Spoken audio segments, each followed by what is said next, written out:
أعوذ بالله من الشيطان الرجيم. بسم الله الرحمن الرحيم.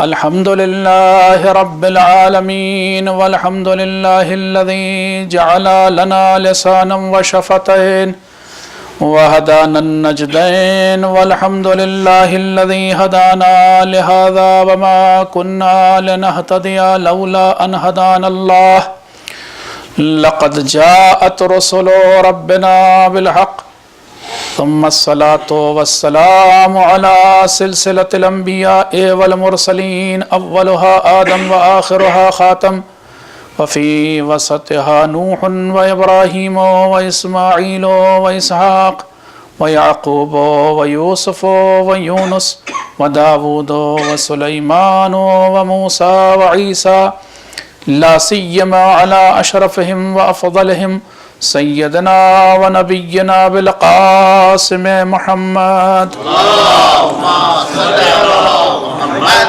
وآل محمد وعلى أهل بيته الطيبين الطاهرين الذين أذهب الله عنهم الرجس وطهرهم تطهيرا. اللهم صل على محمد وآل محمد واللعنة الدائمة الباقية على أعدائهم أجمعين من الآن إلى قيام يوم الدين.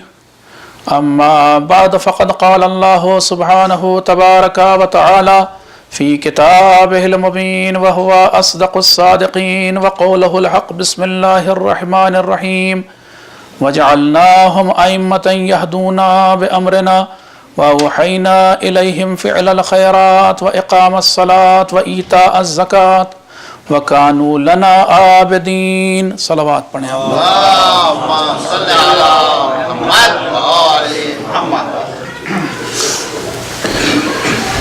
If you remember, on Friday night I was talking about the strategy of Imam Hussain alayhi salam in the English part of my speech. I want to resume with the same discussion, with the same topic.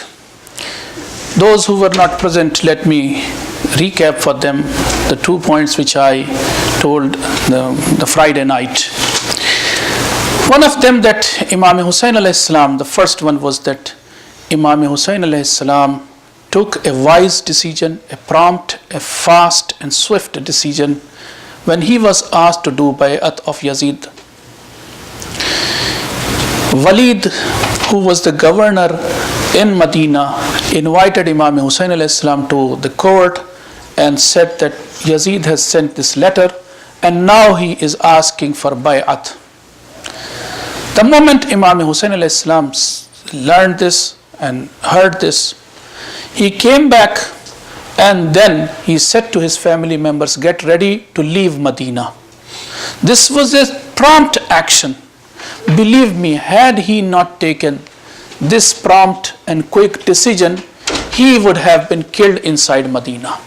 Because you know, inside the court of Walid, Marwan said, let Hussein not go. If Hussein goes from here, you will never be able to kill him in Medina. And he was right. Imam Hussain alayhi salam left Medina the next day. From this step of Imam Hussain alayhi salam, we should conclude that when there is a battle or dispute of haqq and batil, we should take prompt and quick and fast decision. Because as I said, on a number of occasions we call meetings and we organize conference calls and this and blah blah blah, and we take so much time in taking decision that the intensity is gone. So first of all, learn this lesson from Imam Hussain alayhi salam, that take decision, first of all a wise decision as well as a prompt and fast decision, a quick decision. The next thing, Imam Hussain alayhi salam was not like us, because on a number of occasions we remain indifferent. When there is a dispute between haqq and batil, we do not say anything. We become a silent spectator or viewer. We see the things and we don't say anything. But Imam Hussain alayhi salam is quoting one of the ahadith of Prophet sallallahu alaihi wasallam. He is saying that my grandfather, the Prophet sallallahu alaihi wasallam, has said, "Man ra'a sultanan ja'iran, mustahillan li haramillah, naqisan li ahdillah, mukhalifan li sunnatillah, ya'malu fi ibadillah bil ithmi wal udwan, falam yughayyir bi fi'lin wala qawlin, kana haqqan 'ala Allah an yudkhilahu madkhalah." Whoever witnesses that a tyrant person has become a ruler, and that ruler is making haram halal, turning haram into halal, and also he is breaking the covenant done with Allah Ta'ala, he is opposing the sunnat of Rasulullah sallallahu alaihi wasallam, and he is doing oppression and atrocities to the common people. At that time, if such a person who is witnessing this tyrant ruler, if he doesn't show any reaction, then Allah Ta'ala will have all the rights to send this person, the witnesser, to hell, to Jahannam. So, if we are witnessing such a situation, when there is haq and batil, there is a dispute, there is a battle between haq and batil, we have to protest. We have to protest against batil. We cannot remain indifferent. We cannot remain silent. If we remain silent, then it means we are not following the footstep of Imam Hussain alayhi salam. So the second message Imam Hussain alayhi salam, his strategy, that he protested, he raised his voice against batil, against zulm, against oppression. The third thing, Imam Hussain alayhi salam, which I said that night, that Imam Hussain alayhi salam was all wise. He took the best decision. He chose the best time and best place to protest. The best time was the season of Hajj, and the best place was Makkah itself. You can do best protest or demonstration inside Makkah when there are too many Hajis, crores of Hajis nowadays. And now you can do protest and you can demonstrate against zulm and oppression. That was the thing which Iranis were doing, and they still do during the time of Hajj. If you have to raise voices, that is the best time. You can send your message to every single Haji during Hajj. Every single Muslim during Hajj. That is the best place. Now, another thing, another message which we can take from the movement of Imam Hussain alayhi salam, that he said that I am the most suitable person to lead the Muslim Ummah. Believe me, on a number of occasions I have seen in our community that people do not come forward to take a responsible position in their community. Whenever you form a committee, you form an anjuman, you form an organization, an association for a good cause, for a noble cause, a number of people will say, okay, I will support from outside, do not write my name on the list. I do not want to become an office bearer. I do not want to hold a responsibility. I do not want my name on the list. But this is against Islam. Believe me, this is against Islam. If this is a noble cause, if this is a good cause, your name should be on the top of the list. This is what Imam Hussain alayhi salam has told us, that when he went to Makkah, he started giving speeches, he pointed out the shortcomings, the demerits of Yazid, and also he said, I am the most suitable person, most deserving person to lead the Muslim Ummah. So you should also tell that you are the right person, you are the appropriate person to lead or to do that responsibility. You should come forward. You should not say that I will support from outside. What is that? What is that? If this is, let me repeat this thing, if this is a noble cause, if this is a good cause, come forward and say, yes, I deserve and I can hold this responsibility. I am the most suitable person for this. So this is one of the messages which we can get from Karbala. from the movement of Imam Hussain alayhi salam. Next thing, Imam Hussain alayhi salam was very wise in another decision. He was inviting everybody from Muslim Ummah to join him because he was on the right path. He was on Sirat al-Mustaqim. So he's inviting everybody. Again, on a number of occasions, when we do a good work, a good job, a good act, we do not involve others. We keep it secret. We conceal this good act. Why? Imam was inviting everybody. He was doing itmam-e-hujjat. Even those who didn't join, he invited them. He knew that they will not join him, but he invited them. This is the leader. And this is the message of Islam. If you are doing the right thing, you should involve others, invite others to join that work, that job. So this is also one of the messages. Though this is, you may say this, they are very simple, but believe me, in the classes of management, they teach the same thing. So why can't we take a message, a lesson of management from Imam Hussain alayhi salam? Next thing, he took his family members with him. On a number of occasions, we forget our family members. When we are going for a good work, for a good job, we forget our family members, our kids, our ladies on our home, and then we go alone. Imam Hussain alayhi salam would do so, could do so, but he didn't. He asked everybody, he asked every single person of his family to join. And he took them. Now, they are not only the silent viewers. No, they have their own jobs. You know, during those days, there was no media, neither electronic nor print. Now, Imam Hussain alayhi salam has come with those kids. These kids are nothing but cameras. They are taking picture of the event. Later they will tell to everybody in Medina, in Kufa, in Sham. These are small tiny cameras which are taking pictures. Now, during these days, the press reporters come with camera as well as the spokesperson or the reporters. The reporter stands in front of camera. I am reporting from there. This is happening.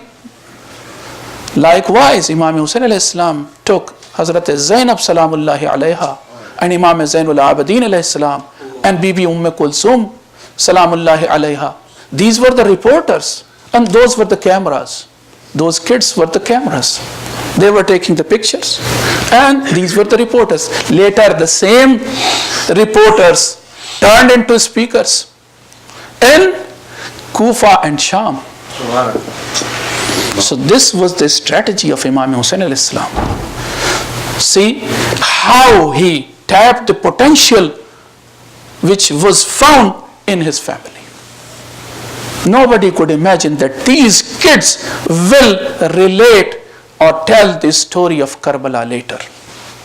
Hasan Musanna, who was not martyred, who was 10 years old, he was one of the narrators later. Imam Muhammad Baqir alayhi salam, who was 4 years old, he also became one of the narrators of the story of Karbala. He witnessed the whole event. So that's why Imam Hussain alayhi salam took them with him. And because these kids served as cameras, as I said. Later, people asked today, they asked me even, that Maulana, you people on the top of pulpit, you talk about Karbala as every single thing was seen there. Who was there to see? Who was there to witness this story? The tidbits of this story. Believe me, yes. If these kids were not there, if Bibi Zainab was not there, if Imam Zainul Abidin was not there, yes, nobody was there to report. But these people were the best reporters, were the best cameras. And they told us the story, what happened there. One of the things which we also can read a salawat. Tell me another thing. Another thing, because I'm running out of time. Imam Hussain alayhi salam also made arrangement to follow up the event of Karbala. Sometimes we hold conferences, seminars, rallies, protests, but we do not have a team to follow up. We do not focus on the follow-up thing. But that, believe me, that part is more important. There should be somebody to follow up. Imam Hussain alayhi salam also made arrangement for this. Another thing which we can take as a lesson from Karbala, Imam Hussain alayhi salam, when he was in Makkah, he made the plan. He was there for 4 months, more than that.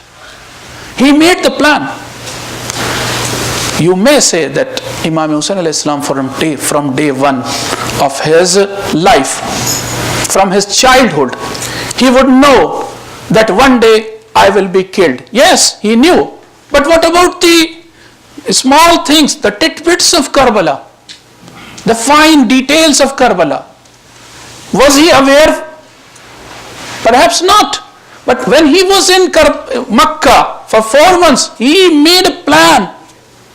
And I can show you that the army of enemy had no plan. They came without any plan. I can show you. And Imam Hussain alayhi salam had a great plan with him. Every single thing was decided. Did you see any kind of confusion? No. In the Hussaini camp there was no confusion. Decisions were already decided actually. Things were earlier decided in Makkah or perhaps earlier. But in enemy's camp, let me quote a few of the examples. When Hur arrived and met Imam Hussain alayhi salam, and there was a dialogue between Imam and Hur. And Imam said, no, I am not going to do bayat of Yazid. Neither I am ready to get arrested. Hur said, okay, if you are not ready, he didn't know what to do. Let me write a letter to Ibn Ziyad and seek his view on this thing. Let me know what does he want. So Hur, if a person comes to arrest somebody and that person is refusing, what to do then? Hur didn't have any plan B. He is coming right now. He is coming from enemy's side, so he didn't have any plan. He wrote a letter. Then they got the reply. Next thing, Pesar Saad, Omar ibn Saad. He also has no plan B. He has only plan A. When he comes to Karbala, the same thing happens, and they have a dialogue. Again, Imam Hussain alayhi salam says, no, I am not ready to do bayat. How can you arrest me? I am the son of Prophet sallallahu alaihi wasallam. Again, Imam refuses, and this Pesar Saad writes the letter to Ibn Ziyad. So did he have any plan B with him? No. When Imam Hussain alayhi salam, the next thing, when Imam Hussain alayhi salam fell on the ground after doing all that battle, fell on the ground, he is wounded.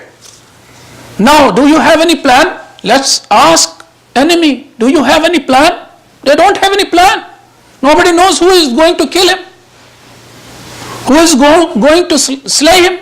No, nobody is coming forward. They don't have any plan. For a while, everybody was waiting and watching here and there. Again, one more instance. When these Usara, these captives or prisoners, go to Kufa, Ibn Ziyad has no plan. They have a plan to bring them in the court. But what about the later stage? What will happen later? No plan. Ibn Ziyad doesn't know what to do with these captives or prisoners. He writes a letter to Yazid, what to do with them. Should I send them to Damascus, or should I send them to jail, or should I set them free? They don't have any plan. But on Imam's side, every single thing was decided. So brothers and sisters, take a lesson from Karbala. Try to follow the footsteps of Imam Hussain alayhi salam.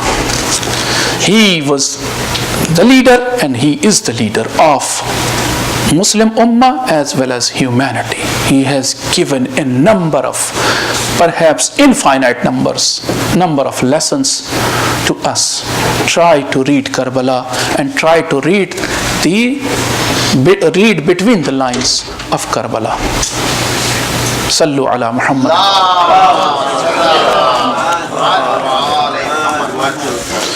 So this was the English part. Now come to the Urdu part. And ایک اور صلوات پڑھ دیجیے.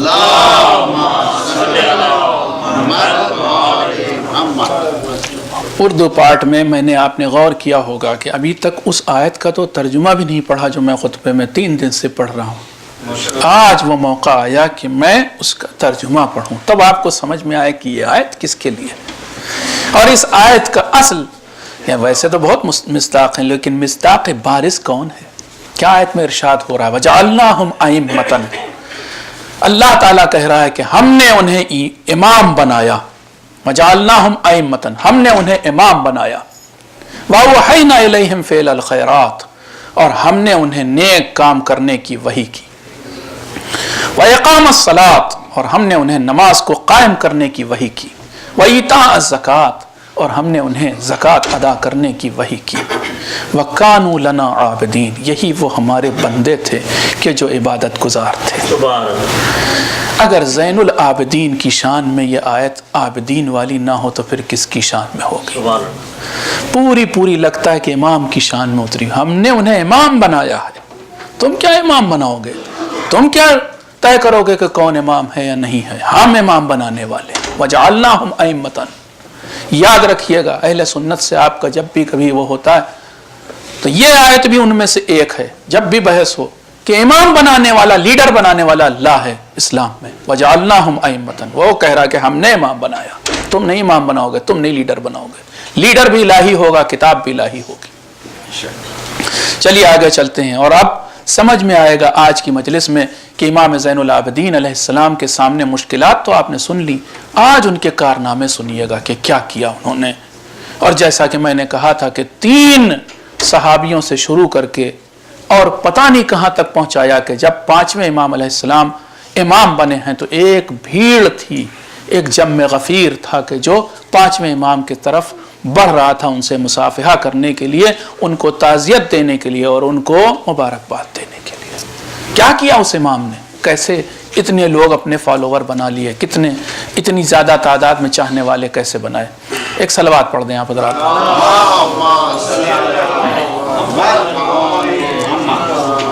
دیکھیے جو بات میں کہنا چاہ رہا تھا وہ آپ تک شاید کسی حد تک پہنچ بھی گئی. سب سے پہلی چیز یہ کہ میں نے کل تک کی مجلس میں یہ ثابت کیا کہ امام کے پاس ریسورسز 0 تھے, بلکہ بعض چیزوں میں نیگیٹو تھے. ہم صحیح آپ کو بتائیں. دیکھیے کسی بھی, یہ بھی یاد رکھیں کہ ائمہ کو صرف اس دنیا میں آ کر کے جینا نہیں تھا, بلکہ ائمہ کا, امام کا مطلب کیا ہوتا ہے؟ لیڈ کرنا تھا. آئے کس لیے تھے؟ لیڈ کرنے کے لیے. کوئی تحریک تھی, کوئی موومنٹ تھا کہ جس کا لیڈر تھے یہ, تو اس تحریک کے چلانے کے لیے ہر لیڈر کے پاس, جو بھی لیڈر دنیا کا ہوتا ہے اس کے پاس کچھ ریسورسز ہوتے ہیں, کچھ ذرائع ہوتے ہیں. چوتھے امام علیہ السلام کے پاس کچھ مال نہیں تھا, مال سارا کربلا میں لٹ گیا. اگلی چیز ہوتی ہے انسان کی عزت. اس سے برا حال تو نعوذ باللہ, پھر کہہ رہا ہوں ظاہری نگاہوں میں آپ سمجھیے گا, اس سے برا حال تو کسی کا نہیں ہوا. تاریخ میں آپ اٹھا کر دیکھیں, صرف ائمہ کے بارے میں نہیں, خواتین کو لایا گیا, امام کو نہیں لایا گیا بازار میں, صرف خواتین کو لایا گیا, بچوں کو لایا گیا. یہ سب سے زیادہ بے عزتی کا ایکٹ تھا جو کیا گیا. تو عزت بھی نہیں ملی, کوئی انہیرٹ نہیں کی کوئی چیز. اگلی چیز ہوتی ہے مال, عزت کے بعد طاقت. کچھ لوگوں کے پاس بڑی پاور ہوتی ہے, انہیرٹ کرتے ہیں. بادشاہوں کو دیکھیں, پاور انہیرٹ کرتا ہے. یہاں تو کوئی پاور بھی نہیں ہے, کوئی طاقت نہیں ہے. ایک اور چیز جو سب سے بڑی میں سمجھتا ہوں, ان سب سے بھی بڑھ کر کے یاد رکھیے گا, آزادی ہوتی ہے. اگر کوئی لیڈر آزاد نہیں تو وہ کیا کر پائے گا؟ امام کی امامت کا آغاز ہی اسیری سے ہوا ہے. یہاں تو پہلے ہی گھڑی میں زنجیر پڑ گئی, ہتھکڑیاں پڑ گئیں, بیڑیاں پڑ گئیں. آزادی جو سب سے بنیادی چیز ہے وہ بھی نہیں اس امام کو حاصل تھی. ہر امام کو کم از کم آغاز امامت میں یہ چیز حاصل تھی, لیکن امام زین العابدین کے پاس آزادی بھی نہیں ہے. کوئی ایسی چیز نہیں ہے کہ جس سے امام آگے بڑھ سکے.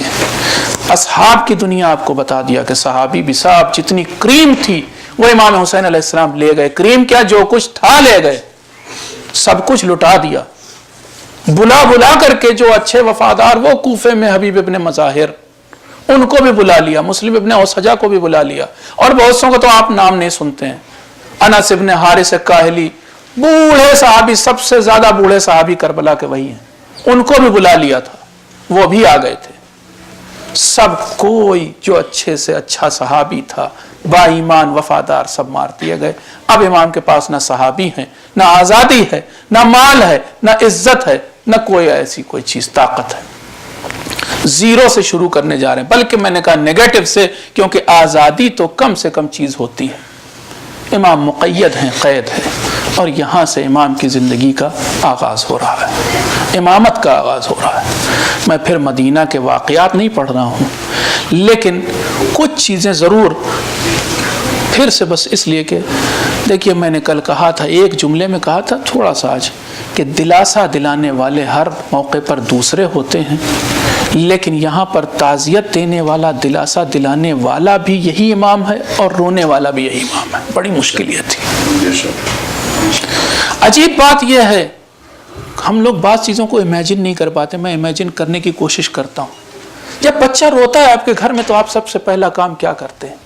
بچے کو گود میں لینے کی کوشش کرتے ہیں, اس کے سر پہ ہاتھ پھیرنے کی کوشش کرتے ہیں. لیکن جس کے ہاتھ ہی میں بندھے ہوئے ہوں, ہتھکڑیاں لگی ہوئی, یہ اپنی بہن کے سر پر ہاتھ بھی نہیں پھیر سکتا. یہ ماں کیسے بہن کے سر پہ ہاتھ پھیرے؟ بہن رو رہی ہے, 3 سال کی بہن ہے, لیکن سر پہ ہاتھ بھی نہیں پھیر سکتا.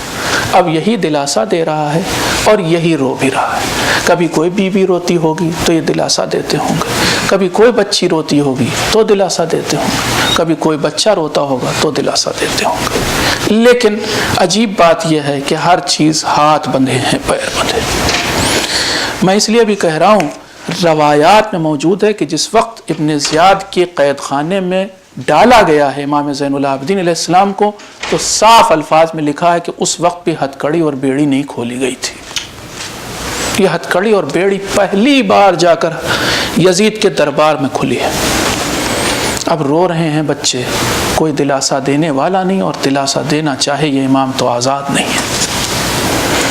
آگے چلتے ہیں, کوفے کی ذرا سی بات آپ کے سامنے پیش کرتا ہوں. کیسا عجیب شہر تھا یہ کوفہ, اس سے کیا توقع کی جا سکتی تھی؟ غور سے سنیں آپ واقعاً کوفہ کیسا شہر تھا. سن 61 ہجری 12 محرم,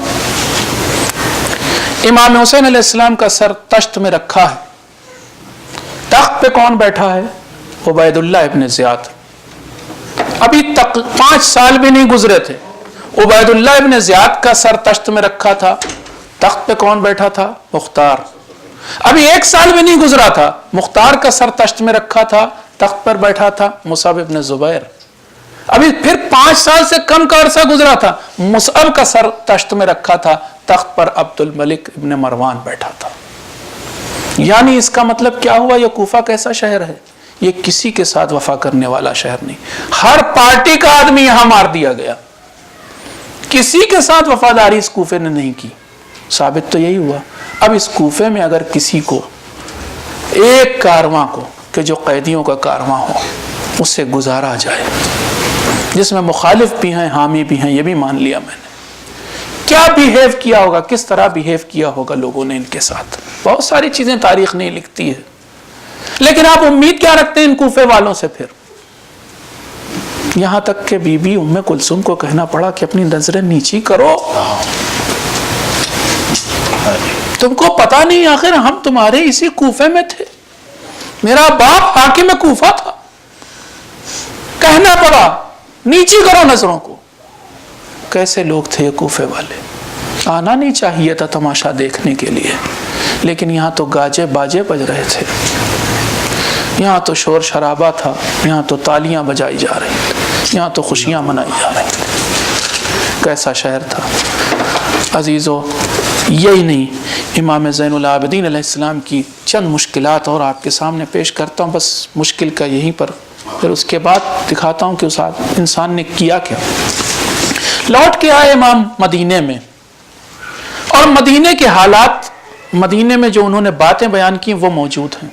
ایک بڑی مشکل امام کے لیے یہ ہو گئی، ایک بہت بڑی مشکل۔ اس مشکل کو سمجھنے کی کوشش کیے، احساس کرنے کی کوشش کیجیے۔ جب بھی کوئی کلام کرتے تھے نا تو امام کو یہ کہنا پڑتا تھا کہ میں نے یہ بات اپنے والد سے سنی، انہوں نے امام حسن سے سنی، انہوں نے امام علی سے سنی، انہوں نے رسول خدا سے سنی۔ ہر جملے سے یہ کہنا، ہر جملے کے پہلے یہ بات کہنا کتنی مشکل تھی۔ اس کے علاوہ جب بھی اپنی بات کو معتبر بنانا پڑتا تھا، حضرت علی کے ساتھ یہ مشکل نہیں تھی واقعی، اپنی بات کہتے تھے، لیکن امام زین العابدین علیہ السلام کو اپنی باتیں معتبر بنانے کے لیے قرآن کی آیتیں پڑھنی پڑ جاتی تھی، کیونکہ کوئی ان کی بات سننے کو تیار نہیں تھا۔ سچ بات بھی دو چار بھی بول رہے ہیں تو قرآن کی آیت سپورٹ میں لانی پڑتی تھی۔ آپ دیکھیں صحیفہ سجادیہ کی دعاؤں کو، یا چھوڑ دیجیے آپ ابو حمزہ صومالی کو دیکھیں، دعاؤں کو پڑھیں گے بیچ میں پوری آیات ایک کے بعد ایک آتی چلی جا رہی۔ یہ کیا راز ہے اس کا؟ میں نے تو یہی سمجھا ہے کہ اس کا راز یہی ہے کہ امام اپنی دعا کو معتبر بنانا چاہتے ہیں قرآن کی آیتوں کے ذریعے، کیونکہ لوگ معتبر نہیں سمجھ رہے تھے ہمارے امام کو۔ کیسا وقت آیا تھا، کتنی مشکل تھی۔ مسعودی بہت بڑا مورخ ہے اسلام کا، اپنی کتاب مروج الذہب میں لکھتا ہے، تقیہ آپ نے سنا لفظ، خوب سنتے ہیں، امام زین العابدین کے دور کے لیے کہتا ہے کہ امام زین العابدین کی امامت کا آغاز تقیہ شدیدہ میں ہوا۔ وہ تقیہ بھی اپنے آپٹیمم لیول پر پہنچ گیا تھا، اب اس سے زیادہ تقیہ نہیں ہو سکتا تھا۔ کیسا تقیہ، لوگوں نے ملنا من سے انکار کر دیا تھا۔ آپ ہو سکتا ہے کہیں کہ کیسے مدینے والے بے وفا تھے کہ امام کو سلام بھی نہیں کرنے آتے تھے۔ جواب یہ ہے کہ اپنے کو بھی ان کی جگہ رکھ کے کبھی دیکھیے گا، ہم اور آپ ہوتے تو کیا کرتے؟ کیا حسین کے ساتھ جاتے؟ کیا جا کر کے اپنی جان نچھاور کرتے؟ کیا اس وقت کے جب شب عاشور امام حسین علیہ السلام کہہ رہے تھے کہ تمہاری جنت کی ضمانت میں لیتا ہوں، جاؤ مجھے چھوڑ کے چلے جاؤ، کیا ہم چھوڑ کے نہ چلے آتے امام کو؟ یہ تو بس کربلا والے چھٹے ہوئے تھے، چنے ہوئے تھے از روز اول شاید، ورنہ کسی کے بس کی بات نہیں کہ یہ جملہ سننے کے بعد بھی ٹھہر جائے اور جان دے۔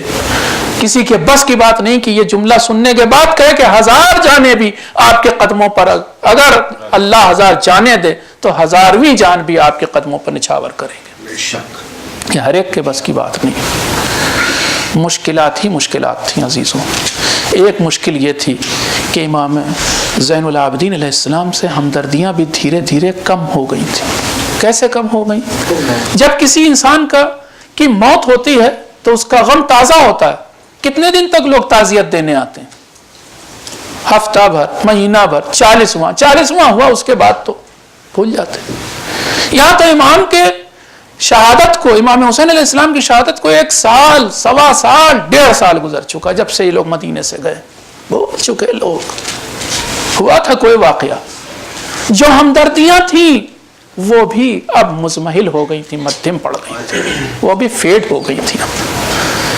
شروع میں بڑی، اگر کسی کے گھر کی آپ خبر سنیں اور کہیں خدا نہ کرے ایسا ہو کہ بھئی 3 آدمی ایک ساتھ ایکسیڈنٹ میں مر گئے تو سارے شہر کے لوگ پہنچ جاتے ہیں۔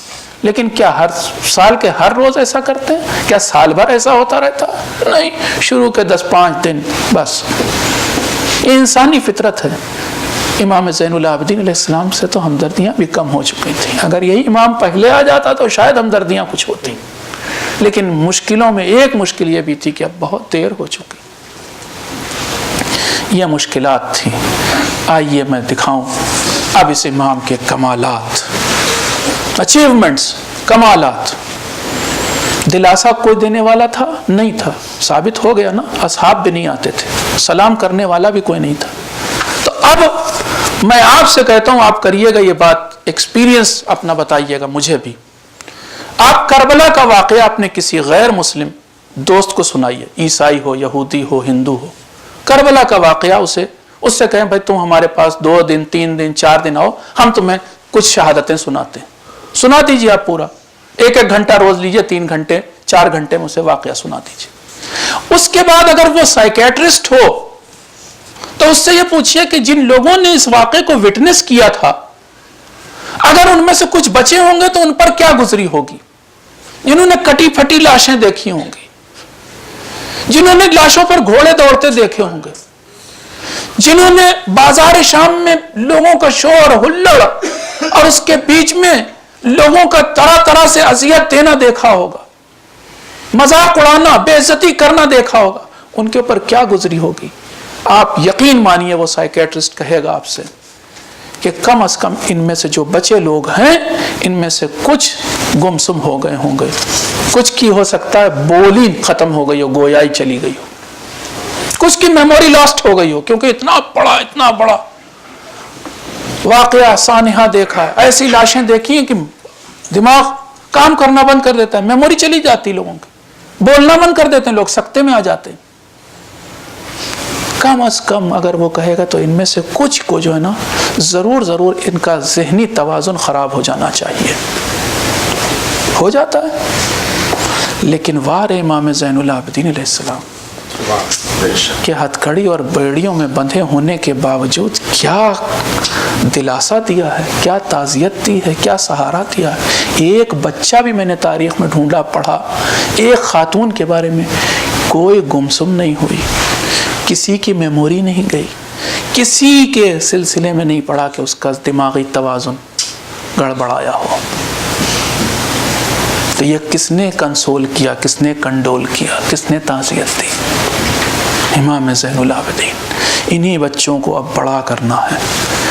ان بچوں میں سب سے پہلی چیز کیا آنی چاہیے؟ انتقامی جذبہ.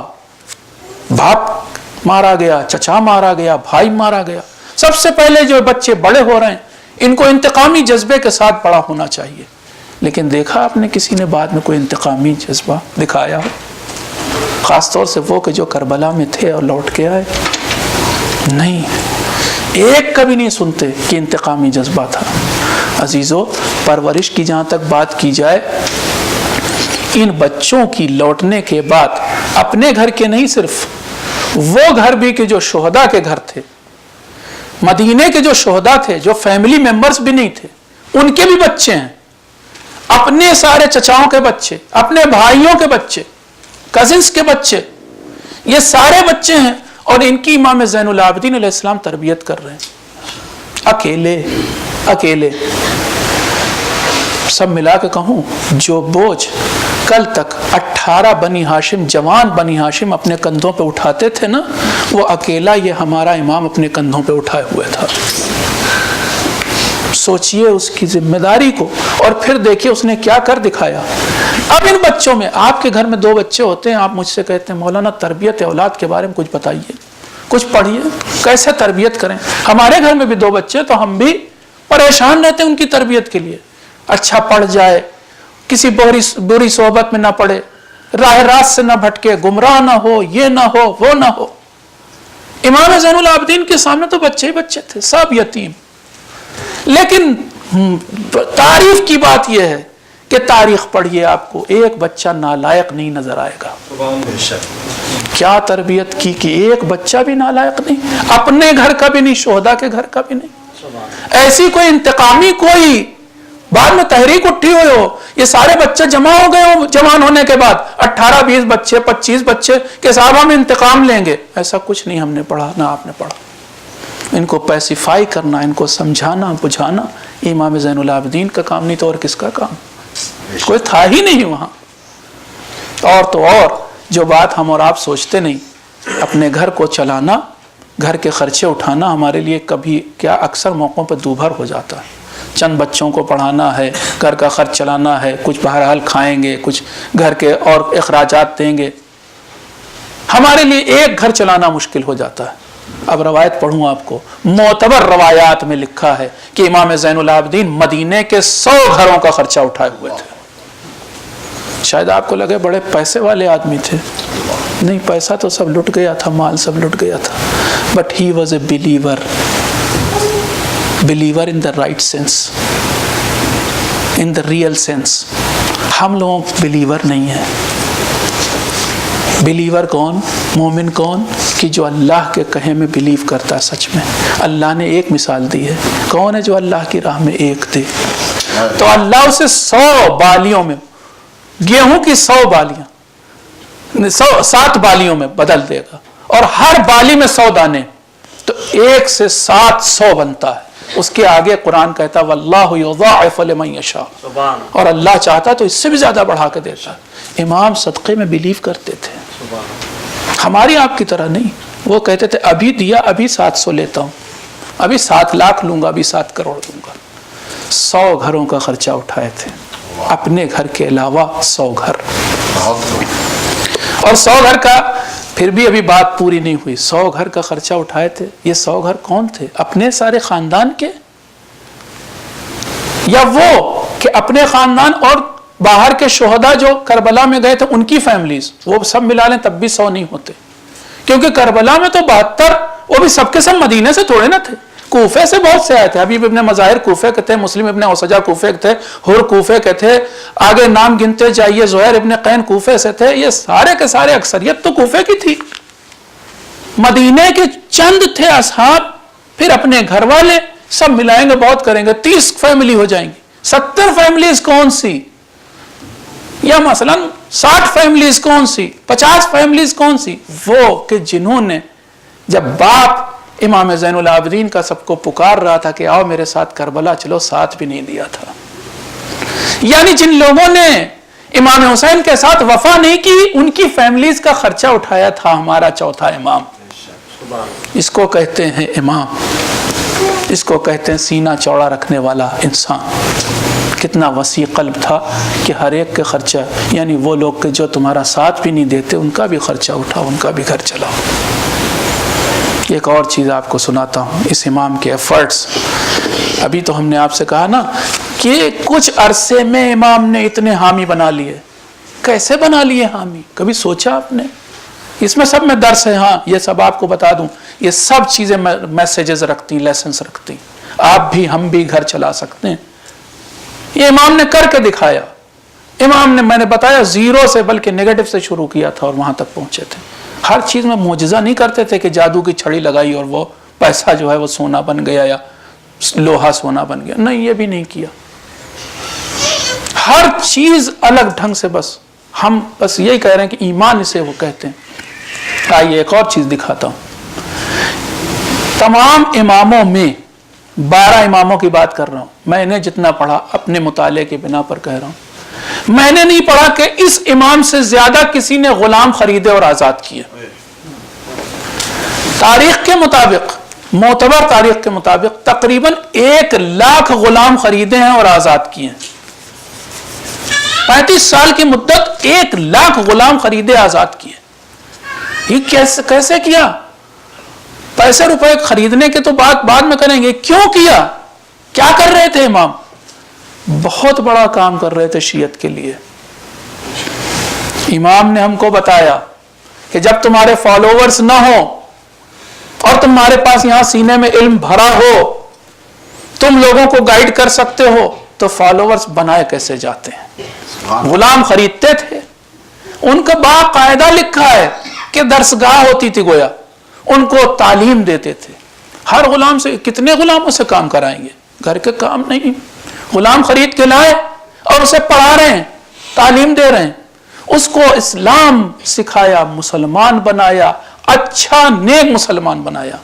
اور پھر بقول محسن امین کتاب میں انہوں نے اپنی لکھا, اور معتبر بہت ہی معتبر روایات کے لکھنے ہی والے عالم ہیں، لکھتے ہیں کہ امام زین العابدین علیہ السلام کا شیوا یہ تھا، روش یہ تھی کہ سال کے دوران غلام خریدتے رہتے تھے اور اپنے گھر میں ان کو تربیت دیتے رہتے تھے، پھر جب شب عید آتی تھی تو تمام غلاموں کو جمع کرتے تھے، اور جب سب جمع ہو جاتے تھے تو اللہ کو مخاطب کر کے کہتے تھے پالنے والے میں انہیں آج تیری خاطر آزاد کر رہا ہوں، اور ان سب سے بھی کہتے تھے اور خود بھی دعا کرتے تھے کہ جس طرح ہم نے انہیں آزاد کیا پالنے والے مجھے جہنم کی آگ سے آزاد کر دیں۔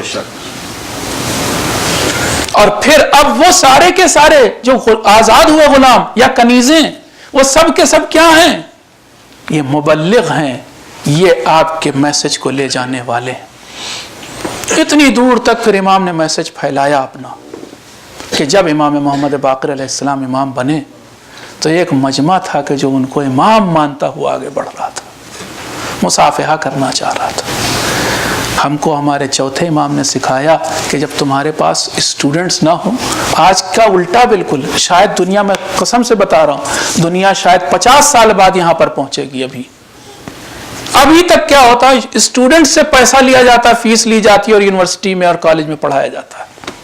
ایک زمانہ وہ آئے شاید کہ جو دنیا وہاں پر پہنچے گی جو امام زین العابدین کر گئے کہ نہیں، تم اسٹوڈنٹ ہائر کرو گے اور تم پڑھاؤ گے اور تمہارا پیغام وہ دنیا والوں تک پہنچائیں گے۔ ہمیں بتایا، آپ کو بتایا طریقہ شیعت کو پھیلانے کا، اسلام کو پھیلانے کا کہ تم ہائر کرو لوگوں کو۔ آج سلیوری نہیں، خرید نہیں سکتے، ہائر کر سکتے ہیں۔ ہم سب کو اللہ توفیق دے، ہم ہائر کریں لوگوں کو، بتائیں اسلام، اور اس کے بعد کہیں جاؤ آزاد ہو یا بھائی تمہیں جاب ختم۔ ایک طریقہ نیا بتا گئے امام۔ کیا کیا بتاؤں؟ عبادات کا صرف تذکرہ، حج کا تذکرہ کروں کہ سجدے کا تذکرہ کروں کہ کس چیز کا تذکرہ کروں؟ ایک آدھ اور تذکرہ کرتا ہوں، سچ میں بہت کچھ سوچا تھا کہ آپ کے سامنے پیش کروں گا، نہیں ہو سکتا۔ امام محمد باقر علیہ السلام ارشاد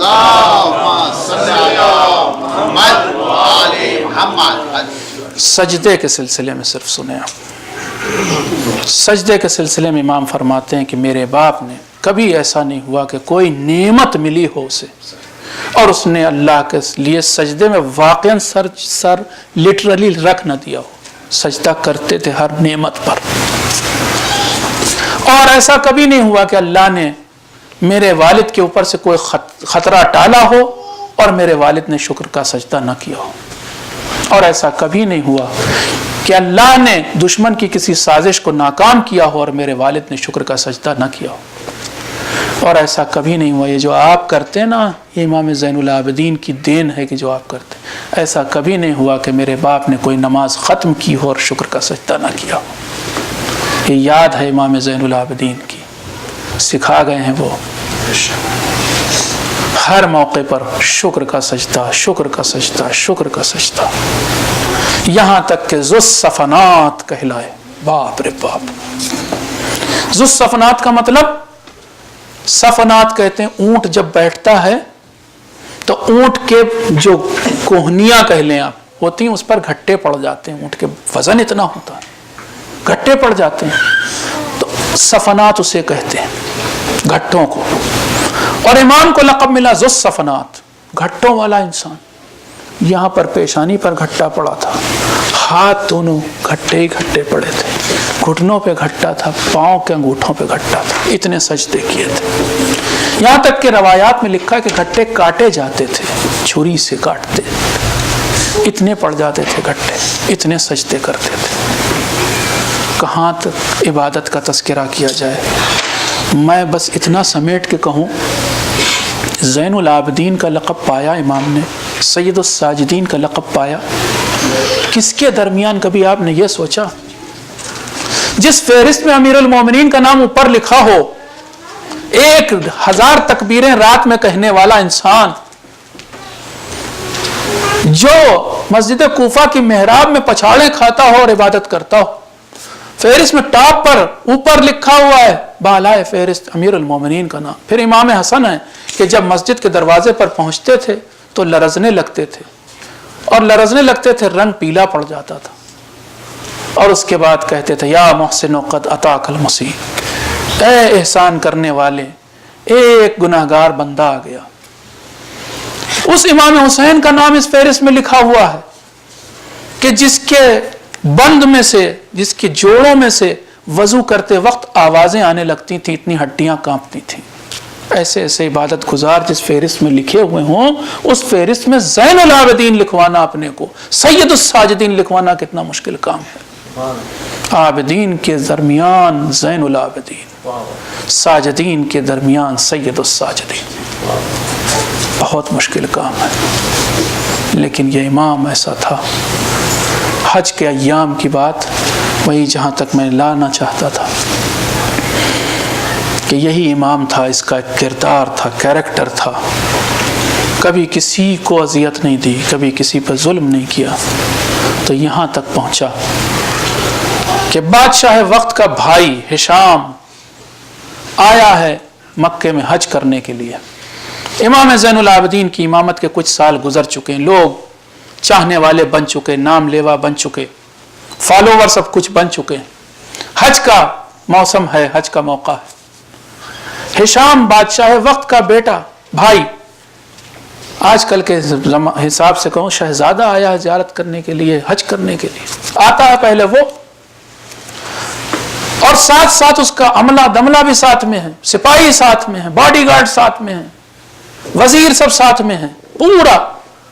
اور بادشاہ کا بھائی آ رہا ہے، آیا اور وہاں پر چاہتا ہے کہ کعبے تک پہنچے، کعبے کو چومے، حجر اسود کو چومے. روایت میں لکھا ہے کہ لاکھ کوشش کے بعد جب کہ سپاہی بھی لگے ہوئے تھے، اتنا مجمع تھا، اتنی بھیڑ تھی کہ کعبے کو اور حجر اسود کو بوسہ نہیں دے پایا. آخر میں تھک ہار کے آ کے کنارے بیٹھ گیا. سارے وزیر بھی ساتھ بیٹھے ہیں، سپاہی بھی بیٹھے ہوئے ہیں. اتنا ابھی آ کے بیٹھا تھا کہ اتنی دیر میں منظر دیکھا اس نے خود اپنی آنکھ سے کہ ایک نحیف الاغر انسان کونے سے چلا اور کعبے کی طرف بڑھنا شروع کیا. روایت کی لفظیں ہیں کہ مجمع یوں پھٹنے لگا کہ جیسے کائی پھٹتی ہے. سب نے جگہ دی، راستہ دیا. وہ انسان آیا، اس نے بڑھ کر آسانی سے حجر اسود کو چوما، پیچھے چلا گیا. ہشام نے جانتا تھا یہ کون ہے. کسی نے ہشام کے سامنے پوچھا آخر یہ کون تھا کہ جس کے لیے مجمع ہٹ گیا اور تمہارے لیے نہیں ہٹا؟ ہشام جانتا تھا. انجان بن کے کہتا ہے میں نہیں جانتا یہ کون انسان ہے. جیسے ہی اس نے کہا تھا میں نہیں جانتا یہ کون انسان ہے، اسی کا اپنا شاعر جو اس کی شان میں قصیدے کہتا ہے ایک دم سے اس سے بھی نہیں رہا گیا، اور پھر فرزدق نے وہ قصیدہ کہا، ہاذا الذی تعرف البطحاء، تم نہیں جانتے اسے کون؟ ارے اس کو تو مکہ جانتا ہے، اس کو مدینہ جانتا ہے، اس کو صفا جانتا ہے، اس کو مروہ جانتا ہے، اس کو زمزم جانتا ہے، اس کو حجر اسود جانتا ہے. اور پھر اس نے قصیدہ پڑھا ہے، 38 اشعار پر مشتمل وہ قصیدہ ہے. قصیدہ ایسا کبھی انشاءاللہ آپ کے سامنے پیش کریں. قصیدہ ایسا ہے کہ جس کو پڑھنے کے بعد اہل سنت شعراء کا یہ کہنا ہے کہ روز قیامت اگر فرزدق اکیلا اپنا یہ قصیدہ لے کر کے کھڑا ہو جائے گا تو سارے محشر کے لوگوں کی شفاعت کر لے جائے گا، سب کو بخشوا دے گا. ایک اکیلے قصیدے کا اتنا اجر ملنے والا ہے جو اس نے کہا ہے. عزیزو، یہ تھا ہمارا چوتھا امام کہ جس نے صفر سے زیرو سے شروع کیا تھا اور جس نے یہاں پہنچایا کہ لوگ اتنی عزت کرتے تھے کہ اس مجمع میں بھی کائی کی طرح پھٹ گیا تھا وہ مجمع، اور لوگوں نے راستہ دیا تھا کہ آئیے آئیے، آپ کا حق ہے، آپ وارث کعبہ ہیں، آپ وارث زمزم ہیں، آپ وارث حجر اسود ہیں، آپ وارث صفا و مروہ ہیں. یقیناً وہی وارث تھا، لیکن اس مقام تک پہنچنے کے لیے اس نے قربانیاں بہت دی تھیں. آخر کلام میں بس چند جملے مصائب کے، ورنہ تو ساری مجلس میں کہتا ہوں مصائب ہی. سوچنے کی بات ہے کہ اس امام پر کیا گزری. اتنی مشکلیں، پوری زندگی مشکل کی زندگی تھی. ابھی آپ نے کچھ احساس کیا ہوگا، ہر لمحہ مشکل کا، پریشانی کا، دقت کا، دشواری کا. لیکن اتنی تمام مشکلوں کے بعد جب بھی پوچھا جاتا تھا تو کہتا تھا الشام الشام الشام. جب بھی کوئی پوچھتا تھا کہ سب سے زیادہ مصیبت کہاں گزری، جواب یہی دیتے تھے الشام الشام الشام. ایک بار ایک آدمی نے، ایک راوی جو اس روایت کا راوی، اس نے پوچھ ہی لیا، نعمان ابن منذر مدائنی، اس نے پوچھ لیا وہ مولا یہ بار بار آپ شام کا نام لیتے ہیں، آخر شام میں ایسی کیا مصیبت گزر گئی؟ کہا نعمان تجھے پتا نہیں ہے کہ کیا گزرا شام میں، 7 مصیبتیں ہم پر گزری ہیں ایسی کہ جس کو ہم ہمیشہ یاد کرتے ہیں۔ پہلی مصیبت یہ تھی کہ ہمارے ساتھ بیویاں تھیں، بچے تھے اور میں اکیلا مردوں میں، ہمیں چاروں طرف سے نیزے داروں نے اور تلوار داروں نے گھیر رکھا تھا، چاروں طرف نیزے تھے، تلوار تھے، بچے ڈر رہے تھے، سہم رہے تھے ان نیزوں سے، ان تلواروں سے۔ پہلی مصیبت یہی تھی کہ ہمارے چاروں طرف ہم کو ایسے کہ جیسے قید کر کے لایا گیا۔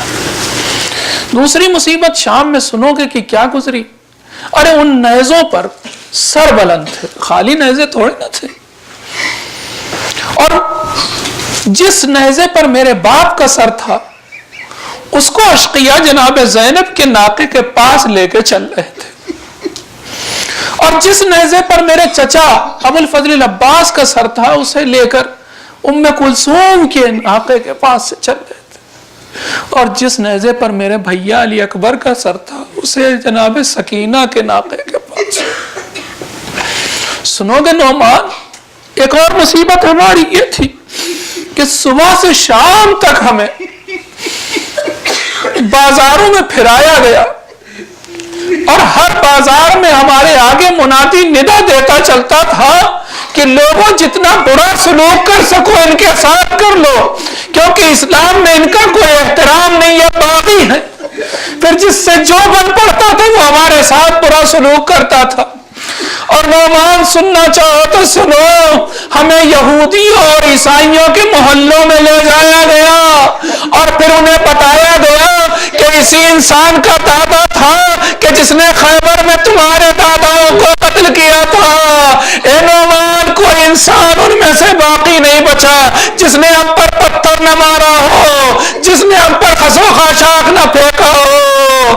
ہاں نعمان، اور سننا چاہتے ہو تو سنو، میری ایک مصیبت یہ بھی تھی کہ جب ہم بازار میں جا رہے تھے تو بالائے پام سے، چھتوں سے شامی عورتیں ہمارے اوپر انگارے پھینک رہی تھی، کوڑا پھینک رہی تھی۔ ارے انہیں انگاروں میں سے ایک انگارہ میرے امامے پہ آ کے گرا تھا، لیکن چونکہ میرے دونوں ہاتھوں میں کڑی تھی اس انگارے کو ہٹا نہ سکا، یہاں تک کہ امامہ جل گیا اور میرا سر جلنے لگا۔ اے نعمان، ایک مصیبت یہ بھی تھی کہ آخر میں ایسے قید خانے میں لے جا کے رکھا گیا جہاں پر کوئی سایہ نہ تھا، دن کی دھوپ اور رات کی اوس ہمارا مقدر تھی۔ اے نعمان، تجھے کیا بتائے کہ شام میں کیا گزر گئی۔ وَسَيَعْلَمُ الَّذِينَ ظَلَمُوا أَيَّ مُنْقَلَبٍ يَنْقَلِبُونَ إِنَّا لِلَّهِ وَإِنَّا إِلَيْهِ رَاجِعُونَ رِضًا بِقَضَائِهِ وَتَسْلِيمًا لِأَمْرِهِ اللهم اغفر للمؤمنين والمؤمنات والمسلمين والمسلمات الأحياء منهم والأموات، تابع بيننا وبينهم بالخيرات، إنك مجيب الدعوات، إنك قاضي الحاجات، إنك على كل شيء قدير۔ ماتم حسین۔